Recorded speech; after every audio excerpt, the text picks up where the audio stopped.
Welcome to the Cash Flow Guys podcast.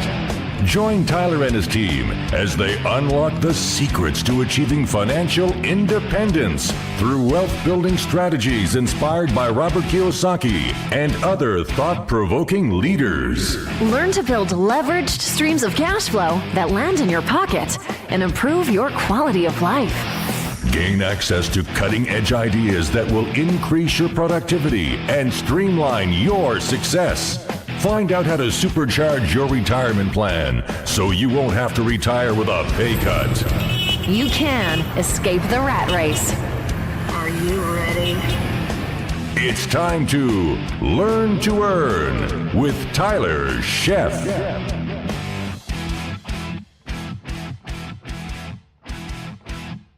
Welcome to the Cash Flow Guys podcast. It's that time again. It's Friday morning. It's 6 o'clock. I know you're out of bed. You're getting up there, taking massive action to get yourself out of the rat race. Today, you are going to get some awesome tips, some awesome information that's going to motivate you, going to get you doing the deals, getting to the yes is going to be what we're going to be talking about today. With me today on the show, I've got Ross Jeffries, and Ross is an American author. He's a writer, a television personality, and ladies and gentlemen, he's been on programs such as Dr. Phil, The Montel Williams Show, Jane Whitney Show, and The Daily Show. And here's the best part, guys. Tom Cruise's character in the film Magnolia, if you ever watched the film Magnolia, Tom Cruise's character was inspired by Mr. Jeffries, and according to the film's writer, and I'm going to ask you, is that absolutely true? I'm reading this online. And absolutely. Well, first of all, yes, it is absolutely true. He did portray a wildly exaggerated version of me. Awesome. But much to my chagrin, I never got to meet Mr. Cruise, and I didn't get any on-screen credits, and they never paid me a penny. Oh, but he did a good job, and he is one of my favorite actors. He's a little short to be playing me. I think he's like 5'3". I'm 6'2". But other than that, it was an enjoyable thing. Ross, you could put him in your pocket. Well, I don't know about that, but but thank you, I guess. So self-described speed seduction expert. I think that's cool. That's why I wanted to have you on the show. You know, as real estate investors, I tell my listeners, folks, if you cannot sell, if you can't master the art of real estate seduction, let's call it, you're gonna have to hire somebody that can. And unfortunately for them, I make a lot of money that way. Well, you know, one of the things you said real estate investors and real estate selling. I want to back up just for a second. Whether it's real estate, whether it's cars, whether it's financial instruments, I want to make it very clear. You're not selling real estate. On some level, you are. You're not selling investments. On some level, you are. But on a deeper level, you're selling decisions and good feelings about decisions. I'll say it again. You're selling decisions and good feelings about decisions. And here's the thing. As we know, as all the scientific research points out, we make most of our decisions unconsciously. And then we come up with conscious rationalizations and reasons why we made the decisions. So if we really want to get to the driver, the engine, the heart of what drives people to make decisions, we need to step back just a little bit and just for a moment make a major shift in our perspective. Here's the major shift in perspective, and it's a little bit of a tricky thing. So as your audience continues to listen really carefully, I think the more carefully they listen, the more they begin to feel a growing curiosity and focus on just what it is this new information can do for you. So listen up when I tell you this. The big shift in focus is to shift away from momentarily shift away from what actions do I want this person to take? What do I want this person to do? How do I get them to sign the contract or okay the deal? And instead stop and think, all right, how can I capture and lead their imagination and emotions and activate their unconscious processes for making a decision? So when it comes time to put the numbers and the facts and the data on the table, they've already pretty much convinced themselves that they want to do the deal. Now, this is a completely different way of thinking. It's sort of like putting the cart before the horse. But I think it's really, really crucial and important. Before you think of what the actions you want the other side to take, you want to stop and think, what are the states of mind, the states of consciousness that I want them to be in? Do I want them to be in a state of distrust, of boredom, confusion, lack of clarity? Or do I want to put them in a state of focus, of admiration for me, of not only trust, but of wanting to be convinced, of creating what I call, and this is a big, big, major concept, a willing suspension of disbelief. Now, we've all experienced a willing suspension of disbelief. When you go into the movie theater, I don't care what kind of movie it is, horror film, adventure, dramatic comedy, it doesn't matter.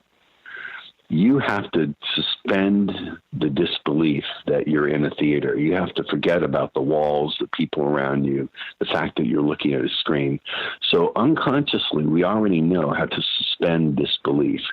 And as crazy as it sounds, it is possible if you do things in a clever way with language that addresses the unconscious mind, and that is my specialty. Right. I'm a master hypnotist. That's what we do in hypnotic practice. We create that state of suggestibility. You can create those states of suggestibility, of childlike wanting to be convinced. Now, then and only then do you present the facts, figures, data, information. I'm not saying that facts, numbers, figures, data, information don't matter.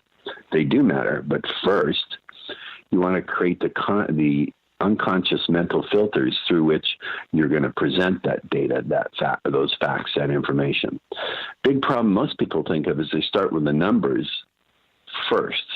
They start with the numbers before they grab onto and create the states of consciousness that they want the people to be in. So, for example, if people will walk into you with their default states, their states of lack of clarity, confusion, lack of focus, right, doubt, not wanting to part with their money, you want to get those states shifted and changed and then present the information. May I use a somewhat colorful metaphor? Sure, go ahead.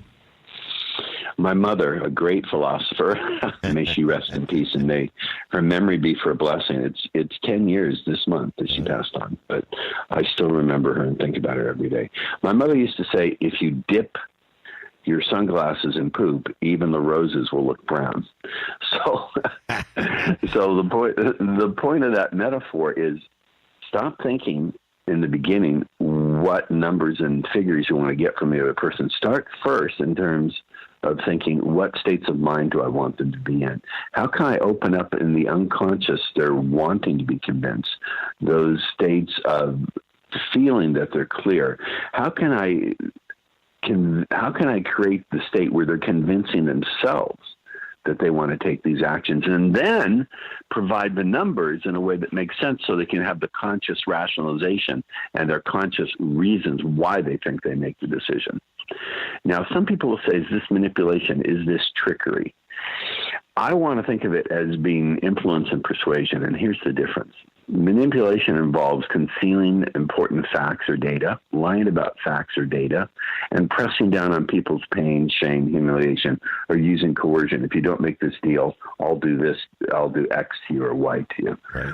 For me, persuasion is about that process of opening up the unconscious mind and evoking those states in the unconscious that are going to lead to an outcome that serves you and the other person. So it's not about screwing other people over, because ultimately if you do that, that's going to get out. Not only might you go to jail, but people are going to talk about you. Oh, yes. And the word is going to go out, and then you're going to be in trouble. Your reputation is one thing that's priceless and that you can't pay money to buy. It's priceless, and at the same time, you can't buy it. You have to build it. You only build that by getting win-win outcomes. So for me, persuasion is that process. And you can also define it as being crafty in the service of truth. Just because you're being crafty doesn't mean you're being untruthful. And just because you're being truthful doesn't mean you can't be crafty. So that's what I'm really teaching when I'm really talking about. So that's where my word oversharing comes in. As I tell a lot of times my students, it's like, just don't overshare. I'm not saying you need to lie. Just don't mention. You don't have to say everything like, hey, I'm going to sell this and make $1 million. You might want to leave that part out of the conversation. And also avoid too much enthusiasm and avoid too much empathy. Empathy, this is so counterintuitive, but often it's what counterintuitive what's counterintuitive that makes major breakthroughs in our view of the world. For example, the idea that the sun doesn't go around the earth, but the earth goes around the sun was counterintuitive to people who couldn't measure differently. Early primitive people watched the sun apparently rising and setting, so of course they thought that the sun went around the earth. Very counterintuitive to say, no, the earth is actually moving. That had to be, in fact, when Galileo said that, they threatened to burn him at the stake. So it's very counterintuitive to say that empathy and enthusiasm can kill a sale, but they can. Can I unpack that and explain that? Absolutely.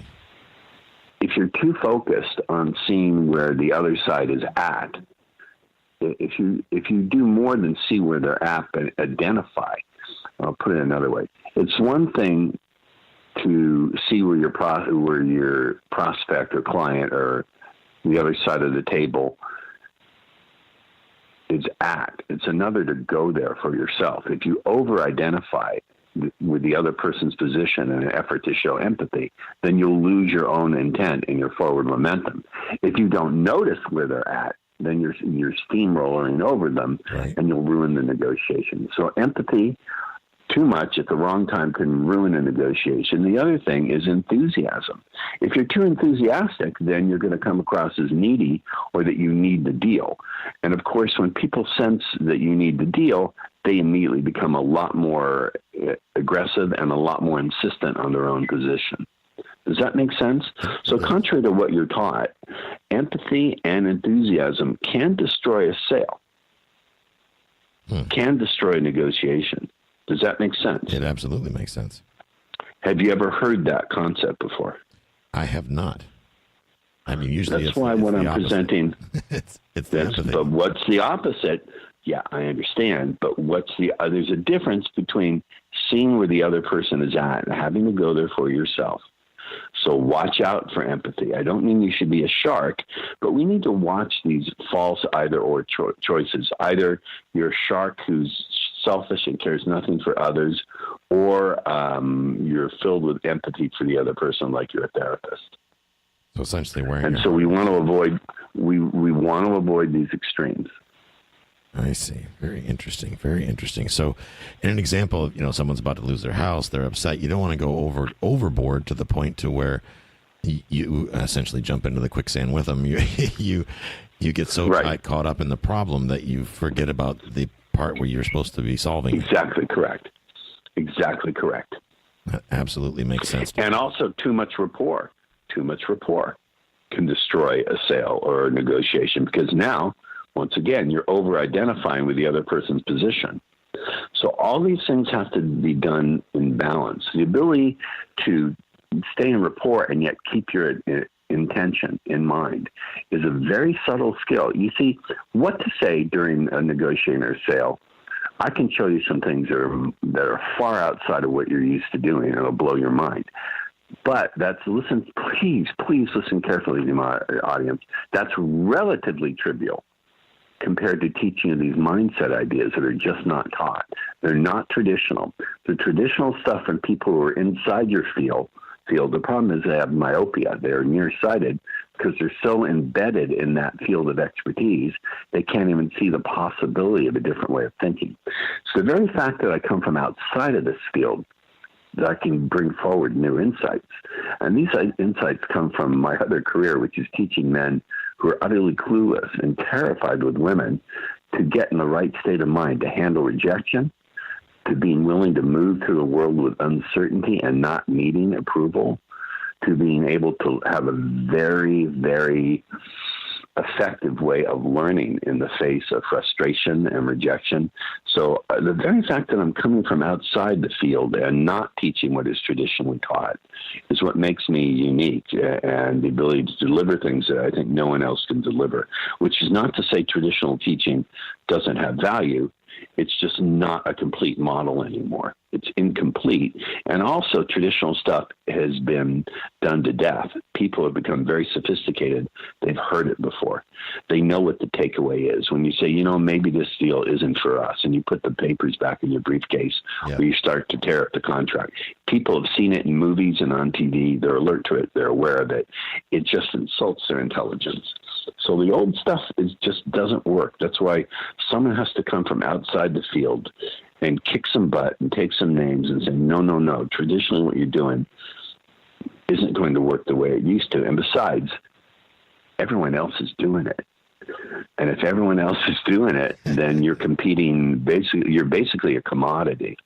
Was that a laugh I heard? Yeah, you're right. Because I was saying something similar myself recently. Yeah. So no one has seen what I'm doing or bringing, because I'm coming from outside the field. Although I will say one thing very quickly. One of the things that's motivating me to work with real estate people and such is my parents were realtors, and they weren't very good at it, precisely because they didn't understand these ideas. And that made me sad to see them work and then have deal after deal fall through, or people go with different agents. And I won't say it was heartbreaking, but it was difficult to watch my parents struggle like that. Right, I can imagine. Because they were really, again, I miss my mom and dad every day. They were inspirational to me. To see, I want to take good-hearted, good-intended people and teach them what really works, and also to teach a different kind of motivation. We could go an entire day on teaching mindset, because I think a lot of what's also taught in mindset is just worthless. Yeah, boy, that hits home with me, I can tell you. It's interesting. I like your approach about coming from the outside. And part of the problem with education in the real estate space is people are they're emanating from the inside. And when you're emanating from the inside, I don't believe that you can as accurately touch and feel the problem. It's kind of like why a marriage counselor is effective, because they're outside of the marriage. They're a third party, and they don't have background in the individual relationship, but they're highly effective in helping facilitate solving the problems. And I think that's exactly what you're doing, and the value that you bring to the industry. Correct. Thank you. Yes, I think that's true too. You talked about. I think that's true too. Selling decisions. Can you cover that a little bit more? Talk about selling decisions. I absolutely can. Because let me be blunt about it. You can be very, very proud of your product or service, or your investment instrument, or whatever it is. But fundamentally, it's a commodity. Unless you have some tremendous patented top secret breakthrough in how you do things, which is really quite rare. What you're offering is a commodity, bottom line.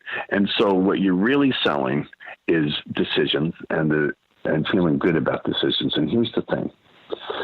People don't know how to make good decisions anymore when it comes to big ticket items. First of all, people don't know how to make good decisions because there's another factor going on, which is the focus factor. People are just distracted nowadays. Even if they normally would have the ability to make a good decision, they're so incapable of focusing that it's hard for them to do it. Let me give you an example by asking you a question and challenging your audience. During the last 48 hours, how many times have you seen someone walking down the street or walking in the store or whatever with their face glued to their smartphone or mobile device? I'll ask you. Yeah. How many times have you seen that, Tyler? Numerous times. I went to court this morning, and it was crazy. Okay. So I've literally seen people crossing the street in a busy intersection, and they wind up crossing against the light because they're buried in their phones. So people do not have the attention span they had 20 years ago. It's not even close. Now we have, I almost said Tinder, what a giveaway. We have Twitter, we have Instagram, we have Facebook, we have Facebook Live, we have text messaging. It's just crazy. And people have so many inputs, it's hard for them to focus. And in order to make a good decision, you have to focus. So people don't have the focus ability they used to have to make a good decision, which is why being able to create hypnotic states of focus through the use of embedded commands and suggestions is really crucial. If someone can't focus, how are you going to do a good presentation if their mind is exhausted and jumping from thing to thing? So creating these states of intense focus first is really, really crucially important. But here's the other thing. People just don't trust their ability to invest large sums of money the way they used to, and rightly so, because what used to be considered go-to-the-bank bedrock decisions just aren't. And I'll illustrate with a story because I love teaching with stories. Okay. Just before the big bank and real estate crash, you remember that, do you not? Oh, absolutely. My investment advisor said, hey, you still have time to invest in your 401k or whatever, go make an investment. So I go to my trusty bank, Washington Mutual. Do you remember Washington Mutual? Yeah. All right. Yeah, well, I remember Washington Mutual. They were everywhere. They were the McDonald's of banking. Oh. So I went in there and I said to the financial officer, I'd like to make a contribution investment. He said, what level of risk? I said, very conservative. He pulls out a portfolio. He says, I got a company here called AIG. Oh. Now, you tell your audience what happened with AIG. Yeah, they're barely in existence anymore. They got a little bit of a government bailout. Yeah, they got a huge government bailout because it turns out they were selling crappy paper. They're selling that. I said, well, what are they like? He said, well, they have assets like you won't believe. That's what he really said. I can't make up these stories. And, of course, they did have assets that were not believable because they cooked their books. So on the unconscious level, even though people may not remember those exact events, on the unconscious level, people quite rightly, don't trust institutions and don't trust big decisions because of that big ruin, that big problem that happened. And the problem's going to happen again, I think, by the way. They're doing even worse than they did before. So people don't trust their ability to make good decisions when it comes to big ticket money items. They just don't. And finally, people have a great deal of, well, you could ask this question, which do people have bigger buttons on, sex or money? You'd be hard-pressed to say which one, since we're not talking about sex, where in this case we're talking about money. Right. People have big buttons on releasing it and letting go of it. So ultimately, you're selling decisions and feeling good about the decision. So it's not enough for someone to make a decision. They have to feel good about it. Because when they feel good about it, there's not going to be buyer's remorse. There's not going to be, wait a minute, I want to renegotiate. They're going to feel really good about it. Now, I can't directly say to someone, now in a moment, you're going to make this decision to accept these terms and you're going to feel good about it. I can't do that. But through the clever use of suggestion, just like a hypnotist would give a post-hypnotic suggestion that every time you reach for a healthy food, you're going to feel good about it. Just like a hypnotist can use post-hypnotic suggestion, essentially I show people how to use post-hypnotic suggestion in a very clever way that you won't get caught, so people feel good about making the decisions you want them to feel. You want them to make. Very interesting indeed. So can you go into, because post-hypnotic suggestion is a term that I'm not 100% familiar with. I mean, I've heard it, but I'm not 100% on it. So you could elaborate. Sure. It simply means that when a hypnotist does some work with you, let's say you want to lose weight or lose fat or however you want to define it. One of the suggestions I might give is to say, now, we've had a really good session today, and you've had some really good learnings, and you've discovered that you need your body to live. You respect your body. So from now on, you eat in a way that respects your body. And I'm not sure just exactly how you'll find during the day, quickly, easily, naturally, and powerfully, that when you reach for something that's healthy for you, you'll discover that you can feel really good about doing that. And I'm not sure in which ways you'll discover that's going to happen. So I'm adding suggestions like you'll discover that's going to happen. I'm offering a false choice. I'm saying I'm not sure in which ways you'll discover that's going to happen. So it's no longer a matter of whether it's going to happen. It's just which ways you'll discover it's going to happen. So it's a clever way of presenting false choices, embedded commands, embedded suggestions. These are advanced techniques that I go over in my private and group trainings. It's very difficult to convey. I do have a free video training that we can talk about at the end of this. It goes through many of these concepts. Absolutely. Now, you're basically kind of, well, I guess that the definition really is the words that it's used to describe it. It's a suggestion of a potential future event in a general nature. Correct. That'll allow someone to kind of convince themselves that something's going to happen or not happen. Yes, correct. Not only and listen to that term, convince yourself. If I say, I'm not sure in the coming days in which way you'll convince yourself that this is a good idea, and the more that happens, the more good you feel about it. But as that takes place and when that takes place, I just want to say I'm so happy to have been the catalyst to allow yourself to let that move forward. Now, that's a big mouthful, but you hear I'm using the phrase convince yourself. Well, and you're also using the What does positive it mean? reinforcement. That's exactly correct. You're nailing me right to the wall there, sir. What does it mean to convince yourself? If you convince yourself, am I trying to convince you? Absolutely not. Am I giving you reasons to do something? No. It creates what we call a transderivational search. And I'm going to define that technical term. It simply means that you have to drop into your unconscious and find your own reasons, to scan your imagination and find the reasons that make sense to you to do what I want you to do. And one of the principles I like to teach is whatever you can get a person to imagine for themselves will be perceived by them as being their own thought, and therefore they won't resist it. So when we use a phrase like convince yourself, essentially I'm giving the command, go inside, make a deep dive into your unconscious mind, have your unconscious mind run through all the reasons why this makes sense for you, and then create the perception in your mind that you came to this decision all on your own and I did not influence you. Now, I would never directly say that. People would give me the middle finger and kick me where it counts.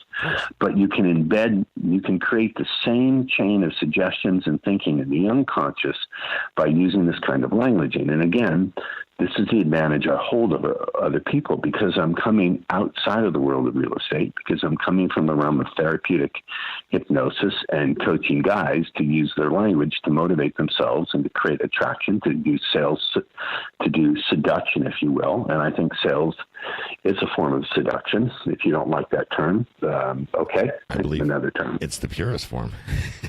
It's the purest form. It absolutely is the purest form.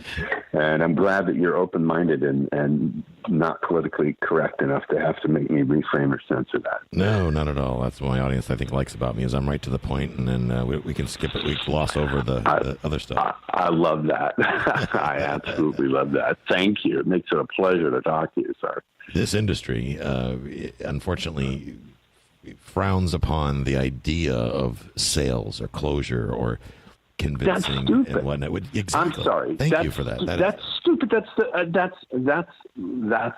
just so idiotic. I can't even think of a metaphor. Why would you frown upon it? That's your job. Exactly. That's your job. I can't think. I'm sorry. Well, I think you pretty much nailed it, frankly. And to too many people I've heard real estate industry, I'm not a salesperson. I'm a consultant. No, you probably are a consultant. That's why you're poor. The rest of us. No. Fine. If you don't like the sales consultant, sales label, think of yourself as a decision service technician. There you go. If you're bothered by the term selling, fine. Think of yourself as a decision service technician, because that's what you're doing. You're servicing people's ability to make a decision. Okay. Well, if that's a reframe that works for you, exactly. Use the reframe. By the way, the power of language and metaphor to change people's consciousness and therefore the action. There's probably some people listening to this who, even though I was being kind of funny, like, wait a minute, Ross. I like that definition. I like the idea of me being a decision service technician. That means I'm in service to other people and I'm servicing their ability to make a good decision. Fine. A lot of the reframes have to be done, like cold calling. That's a terrible term. Instead, how about opportunity outreach? There you go. This may seem silly, but I'm going to make cold calls. No, I'm going to do opportunity outreach. So the power of language to frame the meaning we put on things, because our actions derive from the meaning we give things. Humans are meaning-making machines, and it's only from the meaning we make that our actions arise. I got to ask you, you're obviously a student of the human mind and what makes us tick as humans. I've been fascinated by how people tick since I was a child. What happened to make everybody so damn sensitive all of a sudden? I woke up one day and everybody was offended. I don't know what happened. That's very easy. That's easy to answer. Because in our culture, being offended entitles you to some sort of praise or preferential treatment. Instead of a society of merit, we become a society of victims. And the people who can cry out the loudest actually become the biggest bullies. The people who cry out, I'm a victim, I'm offended, somehow they think being offended gives them some merit, that merit is earned or ascribed to them because they're being offended. No, actually, you're being offended is a sign that you're not flexible enough in your thinking and strong enough in your competence to let people have their own opinions. Beautiful. I just love that mindset. I really do. But it's true. And frankly, my mother, again, I'm going to bring up my mother. I'm Jewish, and we say in the Jewish faith, may their memory be for a blessing. Right. So may her memory be for a blessing. My mother, I swear, she used to say, if you're not offending at least one or two people every week, you're not living large enough.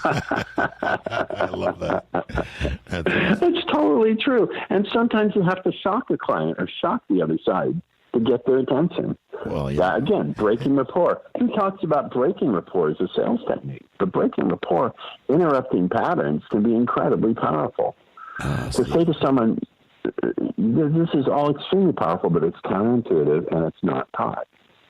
I'm going to call you on that one. See, now you use the word pattern interrupt, and I need you to explain that because I love that term. That is something that I do all the time. I'll give you. Well, let's say someone says, "I need more time to think it over." I would interrupt their pattern. I'd say, "Have you ever taken a long time to make a decision and it still came out terribly wrong?" So. That's awesome. Yeah. Well, so now I'm interrupting their pattern. Their pattern is thinking it's about time. And I'm using a counterexample to say to them, wait a minute, maybe the more time you take here, the more likely it is you'll screw it up. So that's an example of a pattern interrupt. I teach a lot of these. Like I said, I have a free video, a complimentary video course on how to destroy the top sales killing objections, and pattern interrupts through a counterexamples. That's actually a bonus that I added into the video because I at the last minute I thought I got to teach pattern interrupts. I got to teach counterexamples. Yes, you do. Now, that also works. That also works. One more quick thing. That also works in personal relationships too. Like if you say, when you came in late, I knew you didn't care. I can turn around and say, have you ever been late and you still cared? I can turn around and just turn it right back on them, or reframe. When you yelled at me, I knew you didn't care. You turn around and say, so being vulnerable enough to express my genuine emotions in that moment means I'm less trustworthy. and I detect the inflection of the voice. Did I throw that question out there? Right? Exactly. That's one of the things I do in advanced training is teach people how to control voice inflection. Voice inflection can be extraordinarily powerful. Yeah. By the way, can I ask you a question? You absolutely may. Can you tell I'm really enjoying this? That I'm having a kick doing this interview? You should be. I mean, my show is just a great show to be on. Where would you? I know. What else could you possibly be doing to add value than be right here, right now? I love doing this. Well, I was doing a private training this morning. I loved doing it. It was a joy. I was training 12 people on a team, and they were all really getting it. I was blowing their minds. No, I love teaching. Teaching and sharing information is the most fun I can have with my clothes on. Absolutely. And where better to do it than with a large audience like mine? When you got a couple 100,000 people listening to you here next Friday, then you'll see you get to take advantage of that as well. Yeah. Talk about it. You know what? And I love that. And, as you're listening to this, I want to suggest that you'll probably want to listen multiple times. And I don't know, as you continue to listen to me, at what point you'll stop and think, this is unbelievable. I got to find out more. You want to go to my website to check out that free video. But as that's taking place, I'm excited to know that you're finding your own reasons to do that, and that you can go to consultross.com /sales killers. That's all one word, sales killers, SALESKILLERS.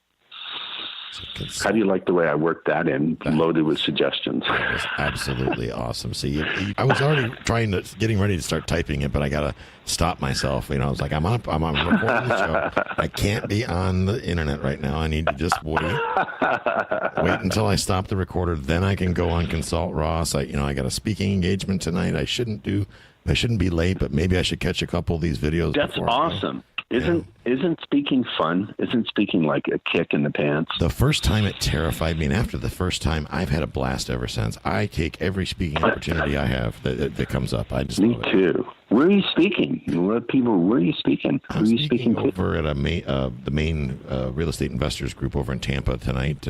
Pretty large crowd, a couple hundred people out there, so be a good time. That's awesome. That's awesome. Good for you. I'm sure you'll knock it out of the park. Oh yeah, it's absolutely a blast. And I'm going to tell them. I'm going to probably mention this episode because I've learned a lot in this episode. I've received a lot of reinforcement for what we've been doing and some more ways to refine what we are doing. And I'm looking forward to consultross.com. That's pretty awesome. consultross.com/saleskillers, all one word. Killers. Ross, I appreciate you. You're a busy guy. That's where you get it. I'm sure you're out there just killing it. I mean, the power of suggestion, the power of closure, making it's somebody's idea, and something that would be. I'm sure you remember Dale Carnegie. A man convinced against his will is of the same opinion still. You basically cover that in the beginning, and the flip side of that is you're not taking. In summary, is you're making it their idea, and when it's exactly the point, idea, it's a win. It's a win for everybody. Of course, it's a great idea if it's your idea. And, we teach when we're doing negotiations and we're doing numbers is that we let the seller do the numbers. Because if I write them down, they're wrong. But if they write them down, one of my mentors taught me that, Larry Harbold, if I write down the numbers, they're skeptical. But if they write down the numbers, they're absolutely accurate. Powerful concept. That's absolutely true. That's absolutely true, and it's also true because writing hardwires things into the neurology. So that's actually a clever concept on more than one level. That's a good teacher. Yeah, he's been doing it 37 years. That's for sure. He's a huge mentor of mine. So yeah, absolutely.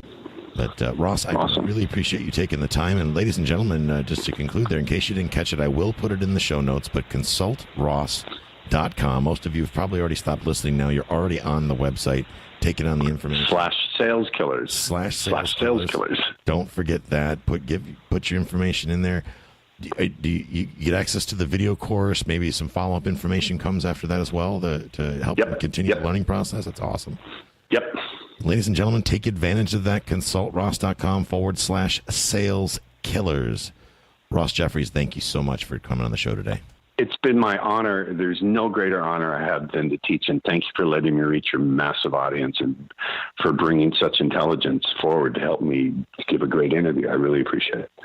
All right, ladies and gentlemen, we're going to call that a wrap. This week's episode of the Cash Flow Guys podcast. I'm sure you took away some major nuggets. Some of you, if you were trying to drive down the road while taking notes, stop doing that. Pull the car over, write the notes. All of the podcast players, you can roll them back 15 seconds and hear it all over again. I look forward to hearing from you next week on our episode. And once again, learn to earn. This concludes today's episode. You don't have to wait till the next episode to learn to earn.